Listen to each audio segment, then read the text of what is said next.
রাধে রাধে বন্ধুরা, কেমন আছো সবাই? আশা করি সবাই খুব ভালো আছো। আমার গোপুসোনা সব আগের দিনের জামা কাপড় খুলে ফেলছে, কারণ গোপুসোনা এখন স্নান করবে। তো তোমরাও তোমাদের গোপুসোনার যে ভিডিওগুলো দাও আমার কাছে ভীষণ ভালো লাগে, আমি সবসময় দেখি। তা আমিও ভাবলাম যে সবসময় রিল ভিডিও দিই, একটা লং ভিডিও ছাড়ি আজকে। তোমরা সবাই দেখতে থাকো। গোপুসোনা স্নান করছে এখন। স্নানের পরে জামা পরে সাজুগুজু করবে। আমি কিন্তু প্রতিদিনই গোপুসোনাকে সুন্দর করে সাজুগুজু করাতে পছন্দ করি, আমার মন মতো করে। এই যে গোপুসোনার স্নান শেষ, এবার সাজুগুজু করবে একটু। গোপুসোনা যে বসে আছে ওই আসনটা কিন্তু আমি নিজে হাতে তৈরি করেছি। সুই সুতো দিয়ে নকশি কাজগুলোও আমি নিজে হাতে করেছি। আমার কাছে হাতের কাজের খুব শখ। সুই সুতো দিয়ে আমি সবসময় চেষ্টা করি যে হাতের কাজে কিছু না কিছু করতে। আর গোপুসোনার যে সব কিছু পরাই, ড্রেস, জুয়েলারি সব কিছু আমি নিজে হাতে তৈরি করি। আমার কাছে ভীষণ ভালো লাগে গোপুসোনাকে নিজের হাতে কিছু তৈরি করে পরানোর আনন্দই আলাদা। এই যে গোপুসোনার ড্রেসটা পরছে, এটাও আমি নিজে সেলাই করেছি। এখন তো গরম, তাই সুতির জামা এখনও পরাচ্ছি।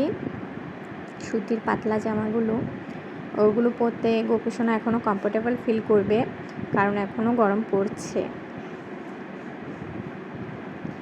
এই যে গোপুসোনা জামা পরা শেষ, এবার গহনা পরবে। এই যে হাতে, এগুলো আমি নিজে হাতে তৈরি করেছি। আমি সবসময় যে ড্রেসটা সেলাই করি ওই ড্রেসের সাথে সেম ডিজাইনের গলার, তারপর হাতের আর মাথার সেম ডিজাইনের আমি জুয়েলারিও তৈরি করে ফেলি। আমার কাছে না গোপুসোনার এই ছোটো ছোটো জিনিসগুলো তৈরি করতে ভীষণ ভালো লাগে। আর তোমাদের সাথে আরেকটা কথা শেয়ার করি, যে আমার গোপুসোনার যে চুলগুলো পরাই, এগুলোও কিন্তু আমি নিজে হাতে তৈরি করেছি। তোমরাও চাইলে তোমাদের গোপুসোনার জন্য এমন চুল তৈরি করতে পারো, যে বাজারে যে উলের সুতোগুলো পাওয়া যায় ওই সুতোর বান্ডিলগুলো নিয়ে এসে নিজেরা তৈরি করতে পারো। এরকম অনেক ভিডিও আছে ইউটিউবে, তোমরা চার্জ দিয়ে দেখতে পারো, ওখানেই দেওয়া আছে। খুব সহজ, কিন্তু একবার দেখলেই পারবে। আমিও ভিডিও দেখে তৈরি করেছি, আমার ভীষণ ভালো লাগে। কেনাগুলো না বেশি দিন যায় না, ভালো লাগে না, চুলগুলো কেমন হয়ে যায়, কিন্তু এগুলো অনেক দিন যায়, খুব সুন্দর থাকে, সেটিং থাকে সব সময়। এই যে আমার গোপুসোনার সাজ একেবারে কমপ্লিট। আর আমি আমার গোপুসোনার সাথে আমার গিরিরাজেরও সেম কালারের টুপুর পরাই সব সময়। কেমন লাগলো ভিডিওটা সবাই অবশ্যই জানাবে। সবাই ভালো থাকবে। হরে কৃষ্ণ, রাধে রাধে।